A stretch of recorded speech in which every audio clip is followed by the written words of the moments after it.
Good morning students. आज हम ईश्वर से अनुराग पढ़ेंगे। हमारे आसपास के लोग अलग अलग तरीक़ों से ईश्वर भक्ति करते हैं। कोई भजन कीर्तन गाता है, कोई कव्वाली गाता है और कोई चुपचाप ईश्वर का नाम जाप करता है। विभिन्न दार्शनिकों ने भक्ति के बारे में अलग अलग विचार दिए हैं। आइए अब उनमें से कुछ दार्शनिकों के विचार पढ़ते हैं। तो यहाँ पे हम 3 दार्शनिकों के विचार पढ़ेंगे। पहला है शंकर, फिर रामानुज, बसवन्ना का वीरशैववाद। इनके बारे में आज हम पढ़ेंगे। सबसे पहले शंकर को पढ़ते हैं। शंकर का जन्म 8वीं शताब्दी में केरल प्रदेश में हुआ था। वे अद्वैतवाद के समर्थक थे। अद्वैतवाद के अनुसार जीवात्मा और परमात्मा दोनों एक ही हैं। उन्होंने यह शिक्षा दी कि ब्रह्मा जो एकमात्र या परम सत्य है वह निर्गुण और निराकार है। शंकर ने हमारे चारों ओर के संसार को मिथ्या माना या माया माना और संसार का परित्याग करके अर्थात संन्यास लेने और ब्रह्मा के सही प्रकृति को समझने और मोक्ष प्राप्त करने के लिए ज्ञान मार्ग को अपनाने का उपदेश दिया। तो ये जो शंकर दार्शनिक थे, इन्होंने योग और संन्यास मार्ग से, इसको ज्ञान मार्ग भी बोला जाता है, ज्ञान मार्ग से इन्होंने ईश्वर को जो है एकदम निराकार माना और फिर उनकी उपासना करी निराकार स्वरूप की।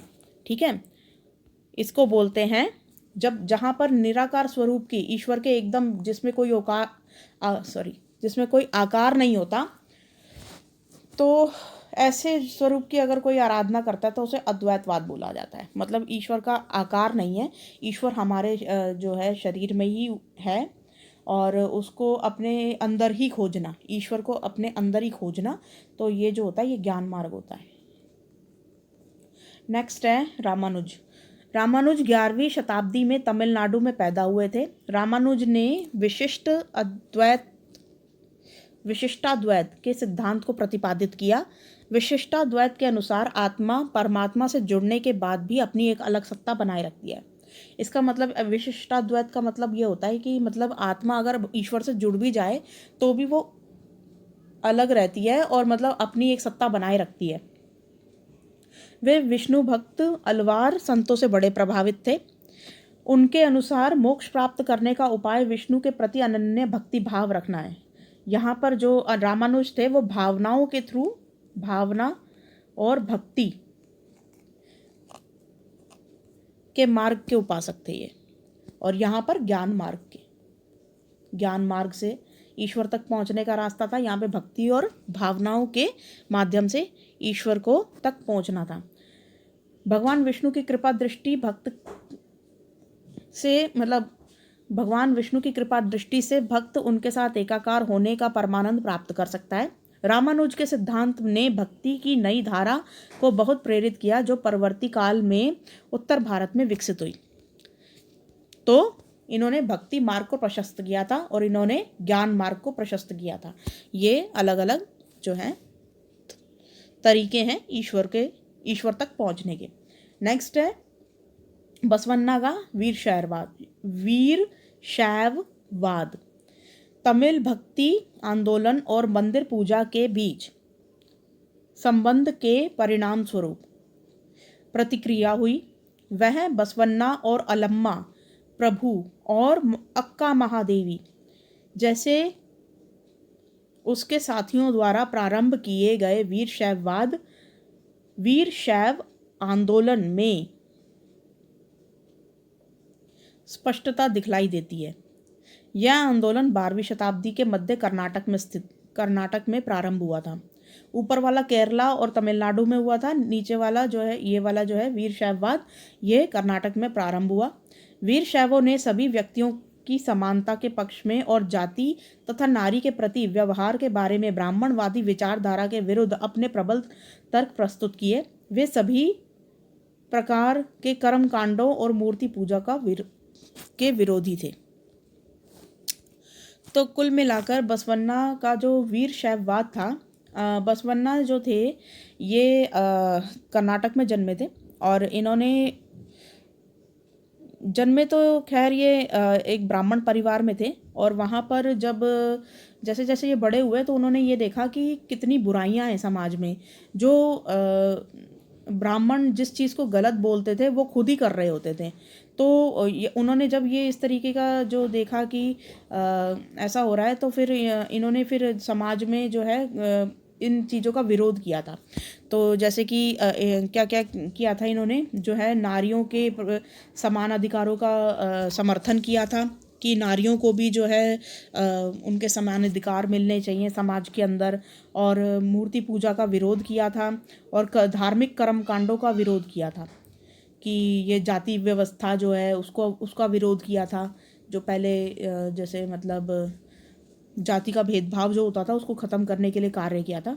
तो कुल मिला के जो है बसवन्ना का वीर शैववाद यही है कि कर्म के थ्रू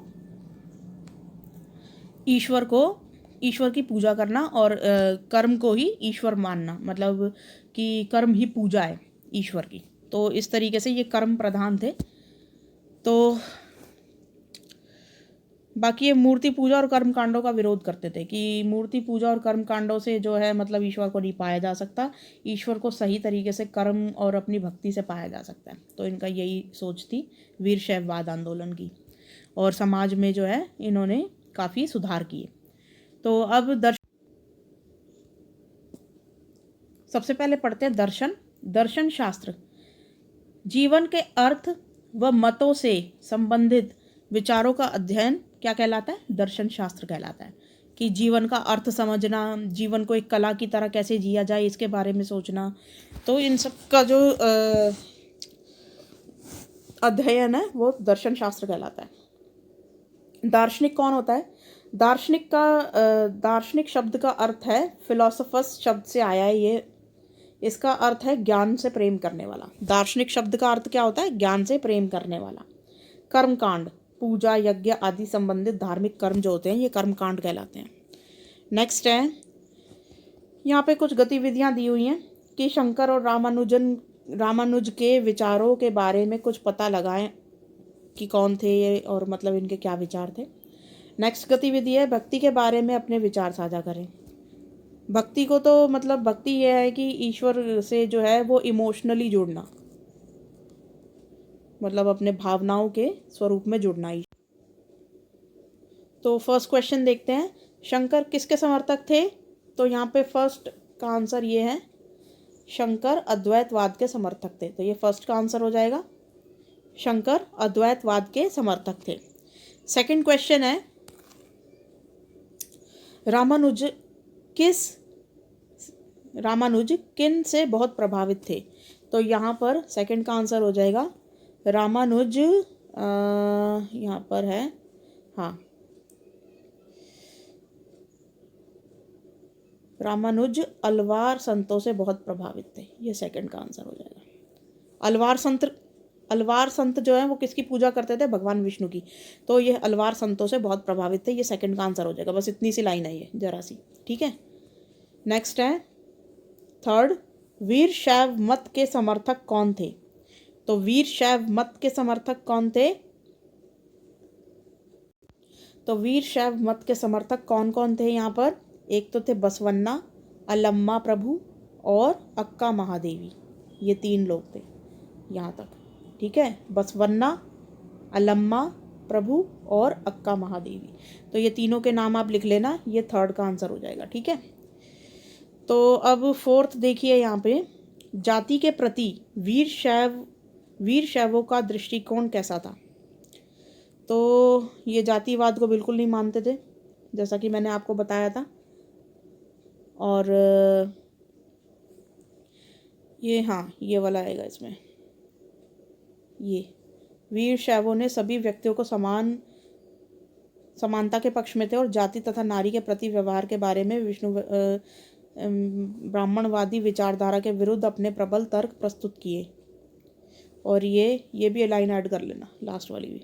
तो ये पूरा ही आ जाएगा, यहाँ से लेकर यहाँ तक, ये यहाँ से लेकर यहाँ तक, ये पूरा आ जाएगा। ये फोर्थ का आंसर है, ठीक है, फोर्थ का। अच्छा, फिफ्थ का आंसर क्या होगा? अद्वैतवाद विशिष्ट अद्वैतवाद से किस प्रकार भिन्न है? तो अद्वैतवाद का हमने ऊपर पढ़ा था, अद्वैतवाद और विशिष्ट अद्वैतवाद से किस प्रकार भिन्न है। तो यहाँ पर देखिए, ये ज्ञान मार्ग के उपासक होते हैं। कौन से होते हैं ये, लिखिए। देखो, अद्वैतवाद जो होता है ना, ये निराकार स्वरूप की पूजा करते हैं। सबसे पहले तो ये पॉइंट आएगा, ये वाला कहाँ गया, अद्वैतवाद लिख देना सबसे पहले, फिर हाइफन डाल के लिखना कि यह निर्गुण और निराकार ईश्वर की आराधना करते हैं। दूसरी बात ये ज्ञान मार्ग के उपासक होते हैं। ठीक है, ऐसे लिखना। फर्स्ट पॉइंट क्या लिखोगे कि यह निर्गुण और निराकार ईश्वर की उपासना करते हैं। सेकंड पॉइंट लिखोगे कि ये ज्ञान मार्ग के उपासक होते हैं। ये अद्वैतवाद के लक्षण हैं। ऐसे ही विशिष्ट अद्वैतवाद क्या होता है कि ये विष्णु पूजा पर फोकस करते हैं, मतलब ये विष्णु भक्त होते हैं। पहली बात तो ये कि इसमें जो है मतलब ईश्वर को विष्णु माना है। तो यहाँ पर आप लिखोगे कि ये विष्णु भक्त होते हैं विशिष्ट अद्वैतवाद में। और सेकंड पॉइंट लिखोगे कि इसमें भक्ति मार्ग से ईश्वर की उपासना होती है। ये फर्स्ट पॉइंट हो गया कि ये विष्णु भक्त होते हैं। सेकंड में आप लिखोगे कि ये भक्ति मार्ग से ईश्वर की उपासना करते हैं। ठीक है, तो आई होप ये आज की वर्कशीट आपको समझ में आई होगी। तो कुल मिला के यहाँ पर अगर देखा जाए तो अद्वैतवाद जो है वो ज्ञान मार्ग है ईश्वर तक पहुँचने का। विशिष्ट अद्वैतवाद जो है वो है भक्ति मार्ग। और थर्ड जो है वीरशैववाद, ये होता है कर्म मार्ग। कर्म से और सबको इक्वल, मतलब सब समाज में जो है कर्म प्रधान होना चाहिए। जो कर्म से, कर्म ही पूजा है, उसको मानते हैं। तो आई होप ये आप सबको तीनों ये चीज़ें समझ में आई होंगी। ये तीनों मार्ग हैं ईश्वर तक पहुंचने के मार्ग। तो ये तीनों ही मार्ग जो हैं ये सही हैं। और आई होप ये आज की वर्कशीट आपको समझ में आई होगी। Thank you.